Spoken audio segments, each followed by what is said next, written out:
Yesterday's video, we did binomials by multiplication. Today we're going to do dividing binomials by, taking binomials by division. This too is very simple. Okay? If you enjoy multiplication, you're going to enjoy division. It's pretty much the same to the multiplication effect again, as I stated, as being easy. All we're doing is the same base. So for example 1, we have quite a few of these to do. If I have 5 to the 6 divided by 5 squared, our base is 5. 5 to the 6 divided by 5 squared. All we're going to do is subtract their exponents. So this is going to be 5 to the 6 minus 2 power, which is 5 to the 4th power, and 5 to the 4th power in our calculator is 625. So we're just subtracting the exponents. Example number 2. Example 2, 2 to the 8 divided by 2 cubed.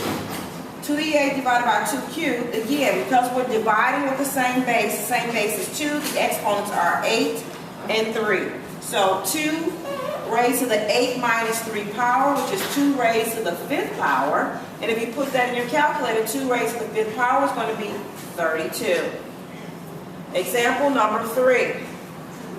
Example 3, we have here, we have m to the 7 divided by m to the 4. Same base of m. We're going to do just what we did with the bases here when we had actual numbers. Except we're going to use the m.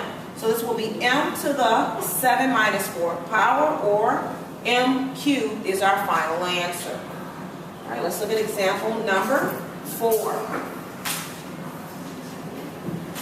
Example 4, we have, I like when we start getting a little more working here. 8 to the 5th n cubed divided by 8 cubed n. Okay, now I like to isolate or separate my bases. So I'm going to do 8 to the, again, 5 minus 3, and n to the 3 minus 1. Remember, when there's no exponent written on there, it's automatically going to be 1. So n to the 3 minus 1, and our answer should be 5 minus 3 is going to be squared, so 8 squared, n squared. 3 minus 1 is 2.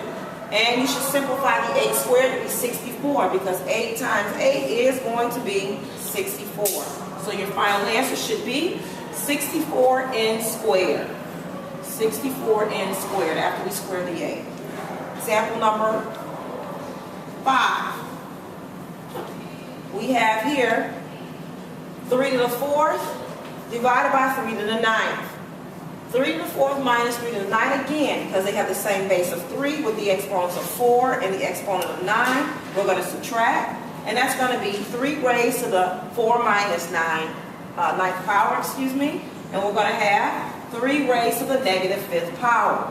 We talked about before having negative exponents. We don't like negative exponents, so we're going to put that base 3 in the denominator. We have 1 over 3 to the 5th power. 1 over 3 to the 5th power, or this is going to be 3 times 3 times 3 times 3 times 3, 5 times. So our final answer should be 1 over 243. Let's try the next example. Example number 6. And in example number 6, we have r to the 10th divided by r to the 14th.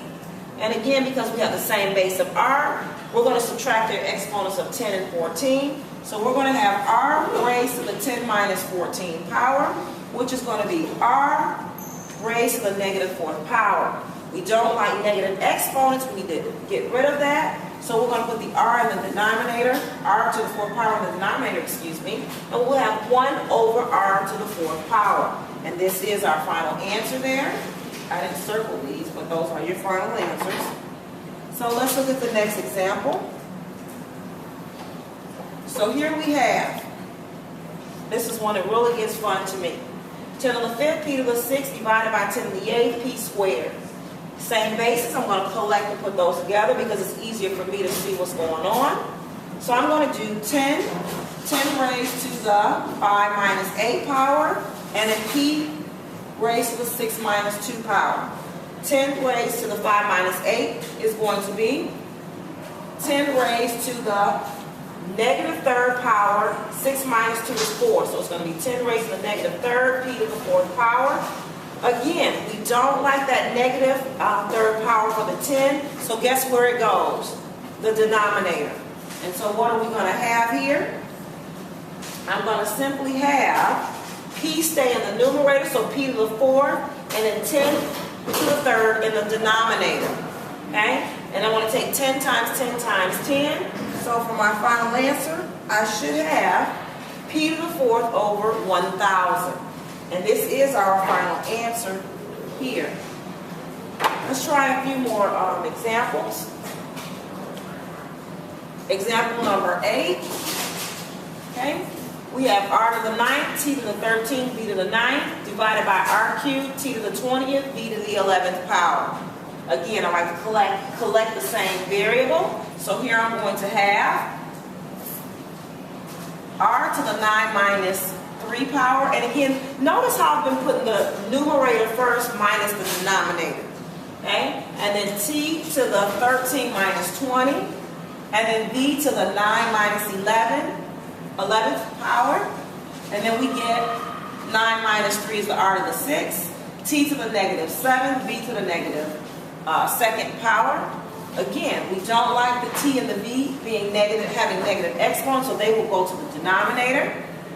And it's going to be r to the 6 in the numerator divided by t to the 7th, v squared. Okay? And I believe this is our last example, example number 9. Or did I take it off for us? Here we are. All right, so we have here a negative 18g to the 4th over 6g. And how do I want to do this one here? I'm going to take this, a regular division problem. If I cover this up, negative 18 divided by 6 is a negative 3. So it should be a negative 3, and then 4 minus 1 should be cubed. And this will be my final answer. Negative 3g cubed. And that's your notes for dividing monomials.